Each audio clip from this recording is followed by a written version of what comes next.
Setumpu kertas, coretan kotor, jam kegiatan, jadwal acara, dan agenda kegiatan. Semua sungguh menyita waktu. Belum lagi waktu dalam keluarga atau sedikit say hello dengan sahabat. Orang berpikir, itu kan gaya hidup orang-orang sibuk. Tidak, sesungguhnya tanpa kita sadari, setiap orang memiliki agenda dan jadwalnya. Hanya saja agenda dan jadwal itu kurang disiapkan secara formal. Prinsipnya adalah setiap orang memiliki agendanya masing-masing. Jadi kalau Anda menuduh seseorang super sibuk, itu kebodohanmu, karena dia sedang menjalankan agendanya. Uruslah agendamu, begitu kan? Di antara sekian banyak aktivitas, jam, agenda, dan jadwal, apakah kita menjalaninya dengan bermutu? Paling kurang bukan semua agenda tercapai dan tergenapi. Tapi mampukah kita menghasilkan kualitas agenda? Mungkinkah waktu kebersamaan dengan keluarga benar-benar berkualitas? Ada canda, tawa, dan sukacita? Ada kegirangan atau hanya penuh dengan kesusahan, beban, dan evaluasi yang saling menyudutkan? Mungkinkah waktu bersama orang spesial benar-benar berkesan atau hanya perjumpaan yang selalu meninggalkan luka? Apakah waktu di mana kita bekerja sudah kita tuntaskan atau hanya suatu rutinitas tanpa hasil dan tanpa ujung? Apakah agenda perjumpaan dengan sesama, dengan sahabat mampu kita jadikan sebagai sharing kebaikan atau hanya sekedar pamer diri dan segala aset yang kita miliki? Kalau begitu, saat saudara melihat kalender, melihat seluruh aktivitas, buatlah semacam penanda bahwa hari kemarin, aktivitas kemarin.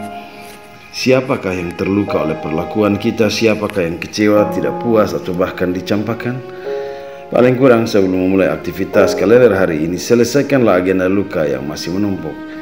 Ingatlah bahwa agenda luka juga punya strategi sendiri. Semakin lama dibiarkan, luka itu membusuk dan akhirnya fatal. Ketika tak bisa disembuhkan, yang ada hanya diamputasi. Hancurlah semua relasi. Margot Walsh, salah satu dari 15 perempuan pencicip makanan Hitler, berkisah bahwa para pemimpin Nazi begitu paranoid. Mereka takut Hitler diracuni, sehingga setiap hari mereka harus mencicipi makanan Hitler. Setiap kali mencicipi makanan, mereka menunggu 1 jam dan mereka menangis karena bisa selamat. Agenda kehidupan mereka adalah ketakutan.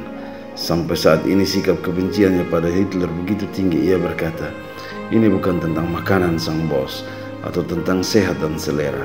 Ini tentang makanan untuk hidup atau mati, dan itu sangat tidak menggembirakan.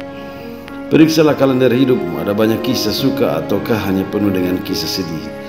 Ada banyak agenda menyusahkan orang lain ataukah membuat orang lain menyukai kehadiranmu? Periksalah, jangan-jangan engkau tak suka melihat orang lain maju, mereka berubah menjadi lebih baik. Engkau tidak gembira sama sekali. Itu berarti engkau belum selesai dengan kalender agenda hidupmu. Seorang teman berkisah, dia begitu ngiri akan jadwalnya. Bukan kepadatan aktivitas, tapi dia mencatat apa yang sudah dia lakukan setiap hari, apa yang sudah ia beri hari ini. Dia terus menulis dan menulis. Di akhir tahun, ia membaca satu persatu, dan ia melingkari kalendernya dengan tinta hitam. Terlalu banyak kisah dan perlakuan buruk yang ia lakukan tanpa sadar.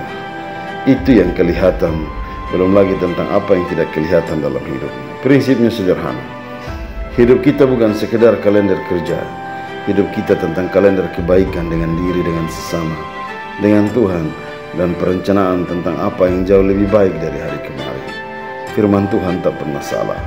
Ajarkan kami menghitung hari-hari kami sedemikian hingga kami beroleh hati yang bijaksana. Mazmur 90 ayat 12. Amin.